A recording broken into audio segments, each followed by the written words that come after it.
your interactions and your problem solvings will change over time as the child ages. They won't go away. They will change.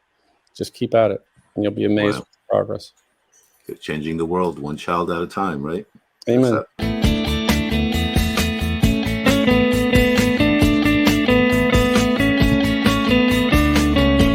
Hello again, everyone. This is Cazual, and you're watching Casual Conversations, or you're listening on the audio podcast.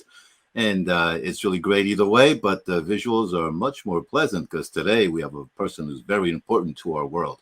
His name is Terry Blackwell. He is tell me a title because there's too much information you got out there. I want to hear from you directly because I can't remember it anymore. Sure. The two credentials that are listed on the screen, SAS stands for School Administrative Supervisor. I am a permanently licensed school principal in the state of New York. The other credential is a licensed BCBA, which again, my predominant practice has been in the state of New York. So I'm fully licensed as a behavior analyst in the state of New York. Well, that's a lot of licenses. I hope you have a license to drive also. I got one of those for New Jersey. A truck or a car? Whatever I can get into. Whatever we can get into. Well, it's great to have you back. We did an earlier interview with Terry, and we'll put a link up above or below, wherever it is these days, because either on the audio podcast, you can get the prior interview and also the video as well if you like to. And video this one, because you can see how handsome Terry and I look if you want to do that. If not, you just listen and happy trails. Enjoy the ride, as we say, if you're driving or listening. So Terry, today's very important subject that we need to get into is special education and the topics of available options. There's most people think, I think, they go to a school system and the school has to provide an education because legally they have to. And they might think, okay, school's the only way to go, but there are options. Well, when you say school's the only way to go, I suspect that you're talking about public school. And, yes. And that's what you and I were kicking around.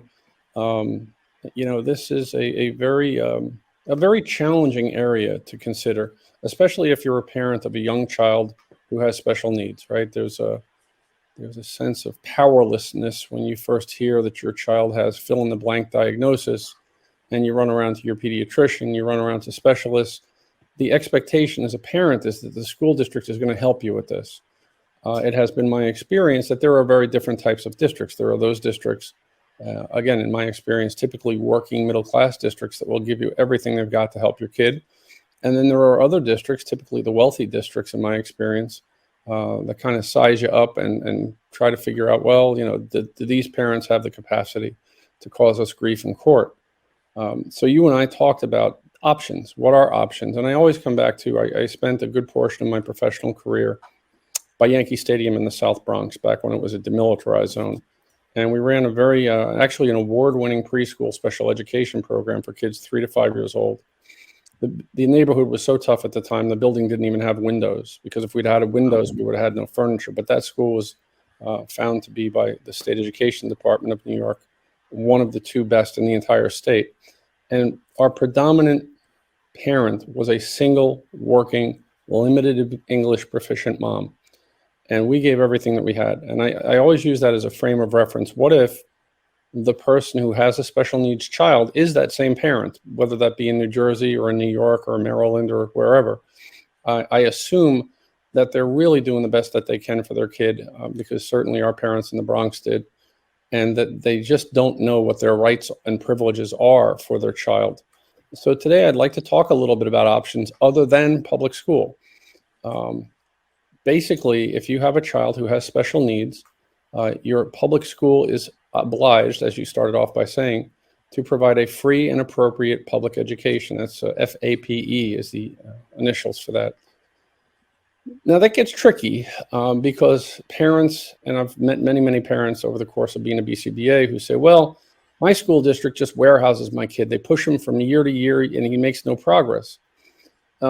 You and I were talking the other day. There's a very important and fairly recent Supreme Court decision, and I'm just looking up the citation here in case parents want to look it up, because I really think it's a game changer. This is a Supreme Court decision that came down in 2017. The case is known as Endrew versus Douglas, ENDREW versus Douglas. And Endrew, I believe, was the parent of a child with autism who was complaining, and I'll use the term that their son was being warehoused and pushed from year to year with no progress. And Douglas was the name of the superintendent of the local district. An important decision that I don't really think has fully taken traction yet, but basically the court looked at the parent's complaint and they said, look, it's not for us to intervene and tell the district specifically how they have to do things, but what we do know is that it was never the intent of the education law, the IDEA, Individuals with Disabilities Act, that a kid be warehoused. And they use a term in that finding, in their summary of the finding, that a child's program must be appropriately ambitious. And that is a really key phrase because it implies certain things. It implies that the child's program must be measurable. And if you think about education, I know you have children, how much of what they went through was actually measurable from year to year? Very little, unfortunately.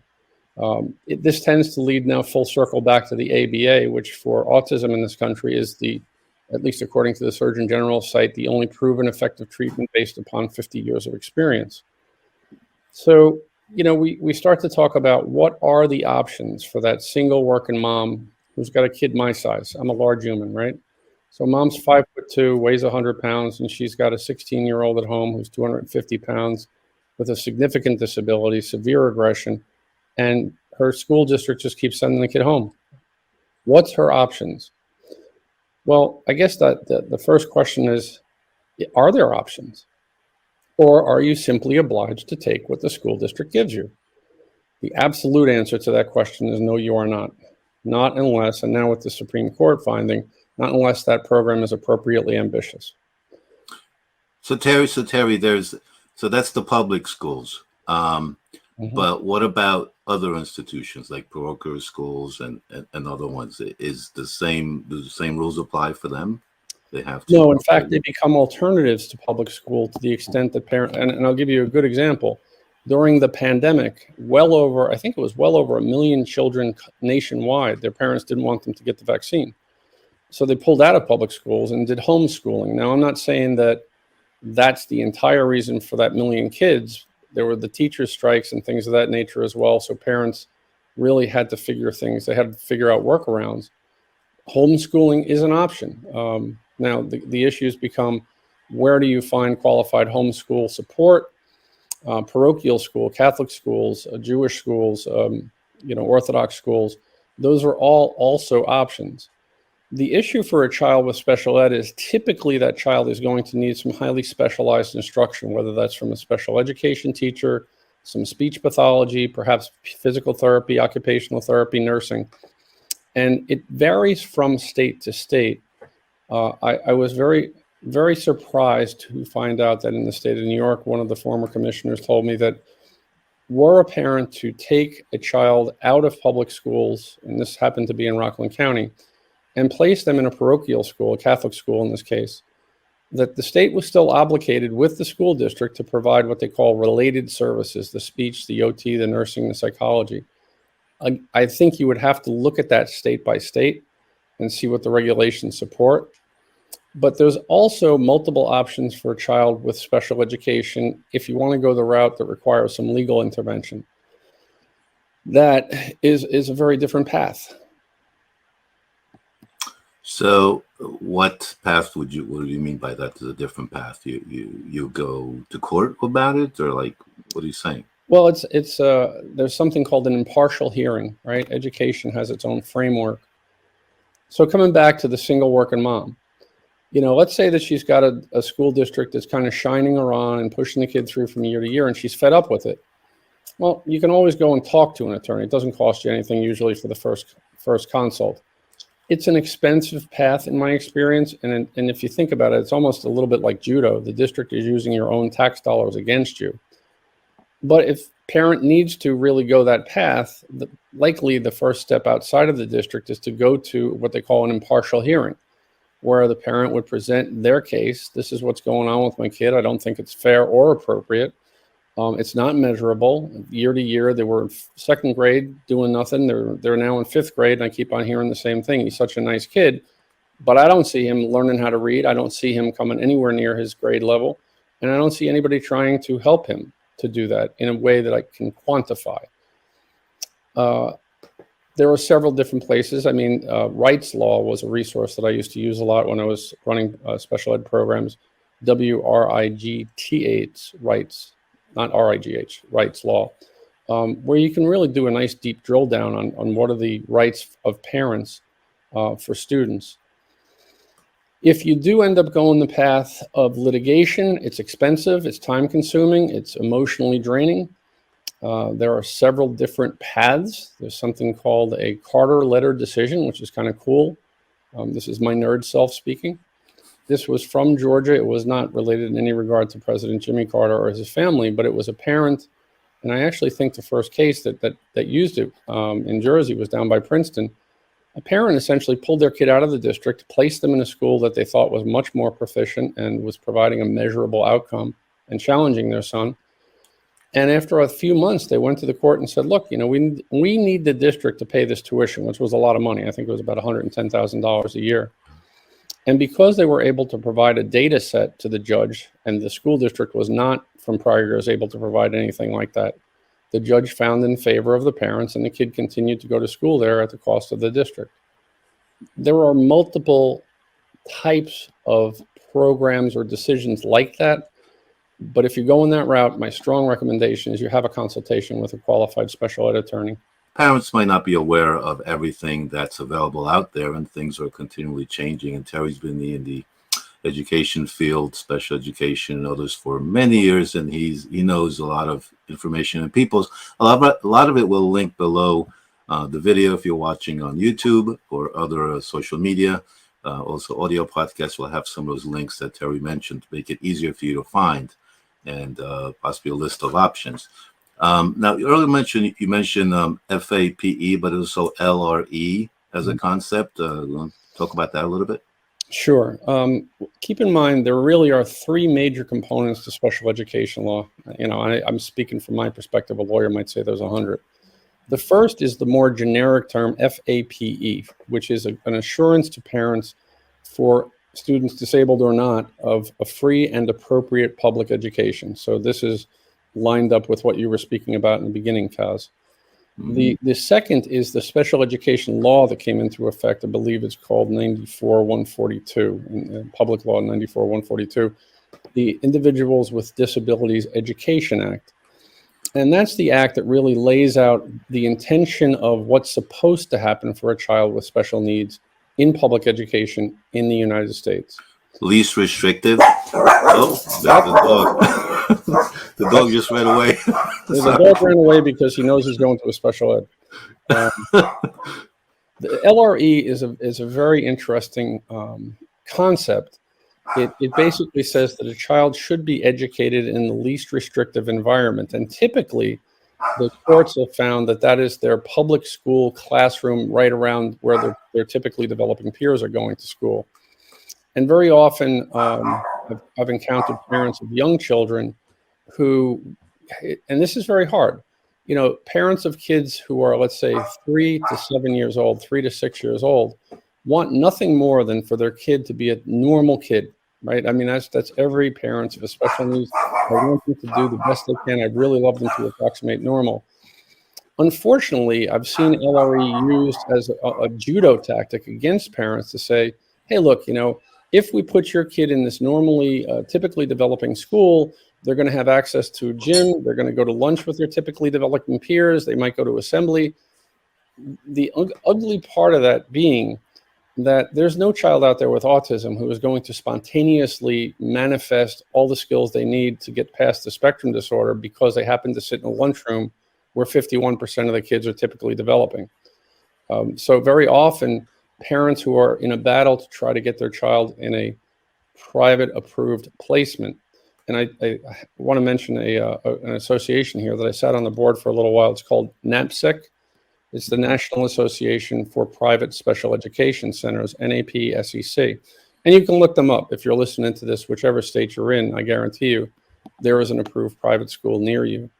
But LRE can very often be used against a parent simply because they say, well, I really want my child to go to Ken Berger's Spectrum 360 program in Livingston, New Jersey, because they're really the best and the brightest.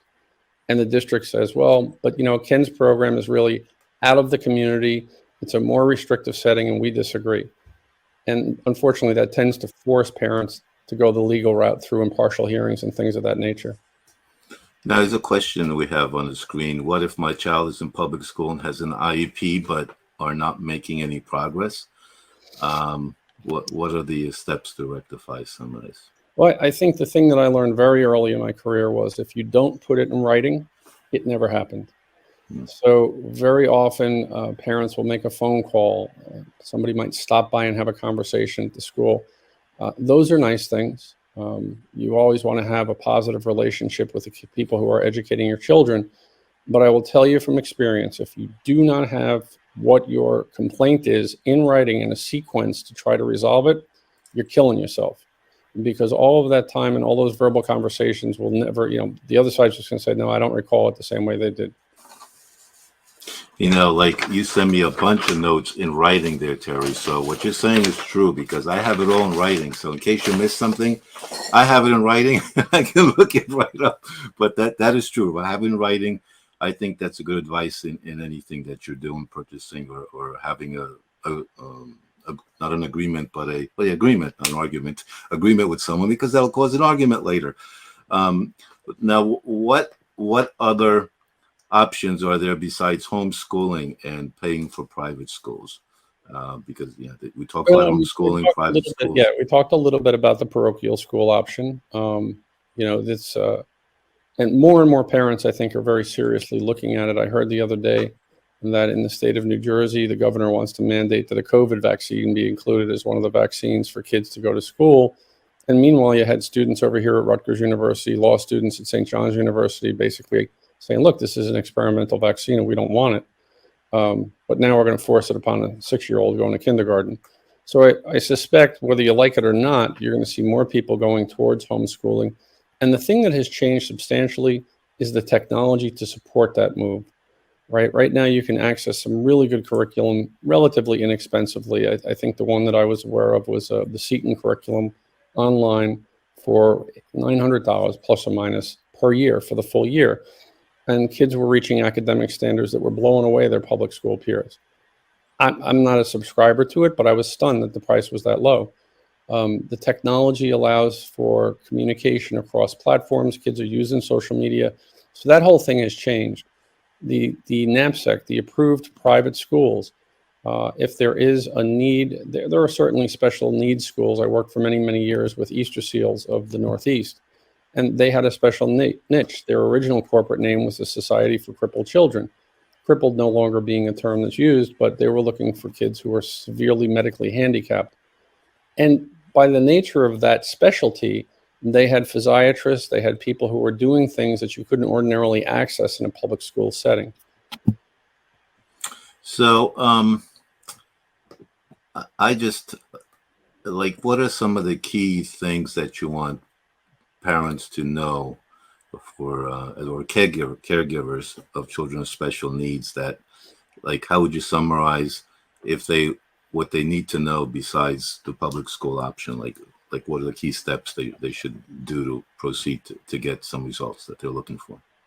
Well, I think it starts with making the assumption that as a parent or a guardian or a caregiver, you have an obligation to be awake and to hold your district or your program, whatever, to hold them accountable.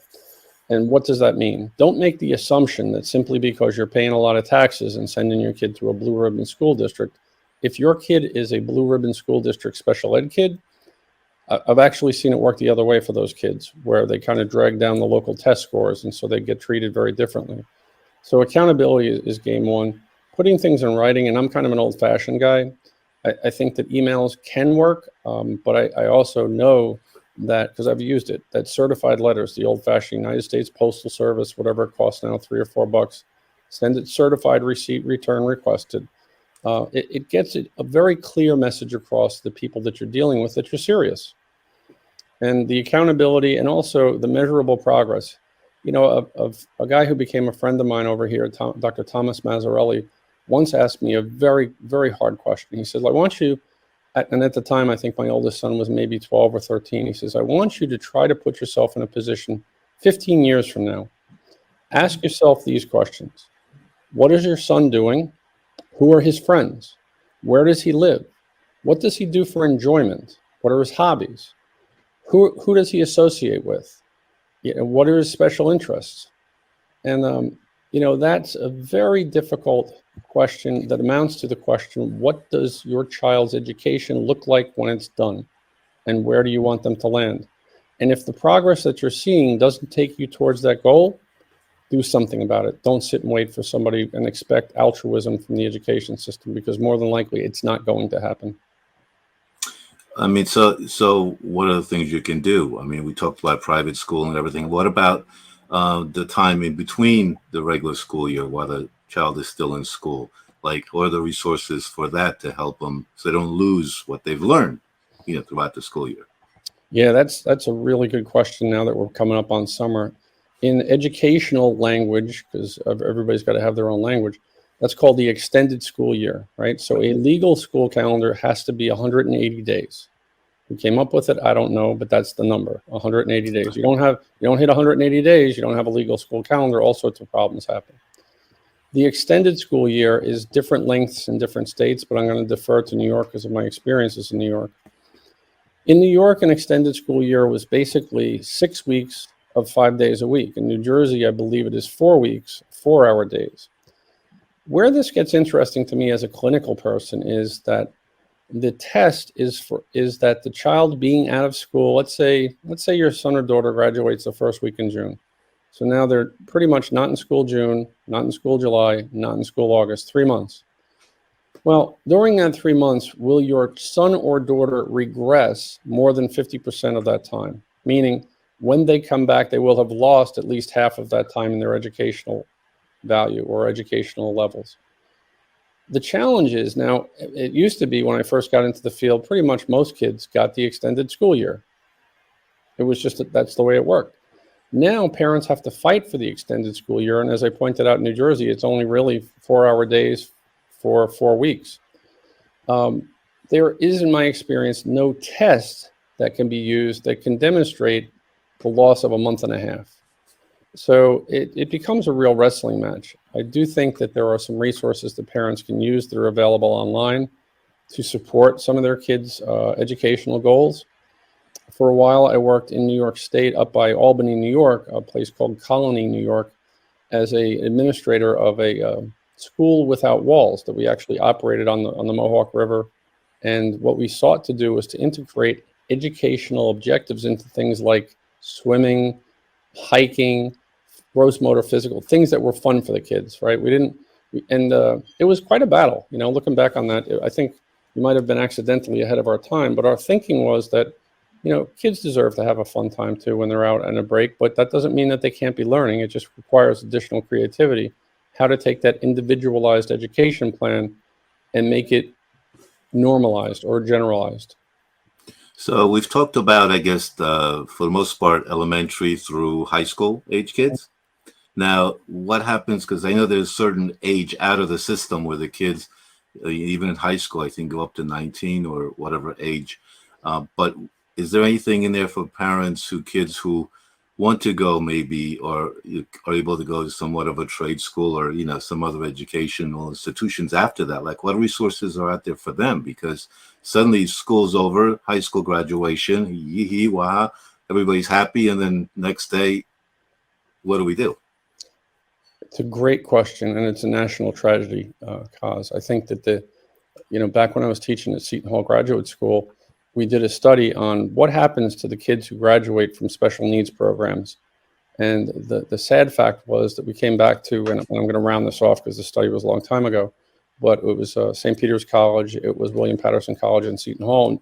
And the research indicated that less than 1 in 10 children graduating from an IEP were working for more than a year in some minimum wage job. And even among that 10%, many of them fell off. There is a national program. Let me back up a little bit because you mentioned the age 19. The actual age that typically children age out of school is 18 years old, although under issues of severe conditions or parental advocacy, that can be stretched to the age of 21.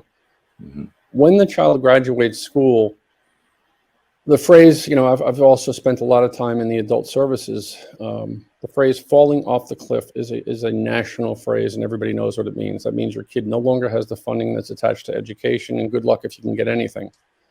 That's sad because there are programs that I wasn't aware of for many years of my career. I'm going to mention one, the Ability One program, which currently provides about 70,000 jobs across the United States to people with special needs. And the requirement is that the person must be, quote, disabled for the work.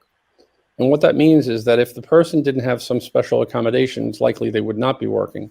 These are jobs that pay well above minimum wage, have excellent benefits, and quite honestly, that every special ed director in the country should be aware of, because there is an agency somewhere near you that has a contract.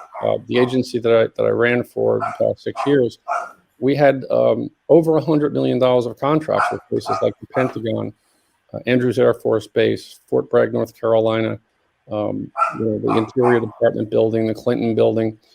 And these provided jobs to, in our case, almost 950 people who had disabilities, the majority of which were intellectual and developmental disabilities like autism. We're recording this June 2023, so I'm sure there'll be more options and abilities coming after that, but that's the timeline that you got to keep in mind, whether you're watching us or listening to other podcasts, Casual Conversations. So, Terry, I know you've been on the program before, and this is the last time you had a tough time answering this question, so I got to ask it again because I ask everyone. What's it like being a guest on Casual Conversations again, Terry? I love the dog background. Good sound effect. It's very natural. You reminded me actually to speak to one last point. There was an attorney here in New Jersey who is, depending upon which side of the aisle you're on, if you're a parent, he's great, and if you're a special ed administrator, he makes you want to throw up. But he is a parent himself of a severely disabled young, I guess she's a girl, probably about 7 or 8 at this point, that he adopted. He knew she had spina bifida. He adopted her, so he's a very aggressive advocate.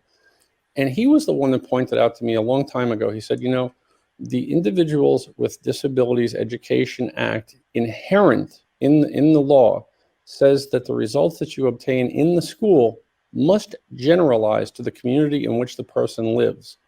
And that's, if you think about that, that is so important.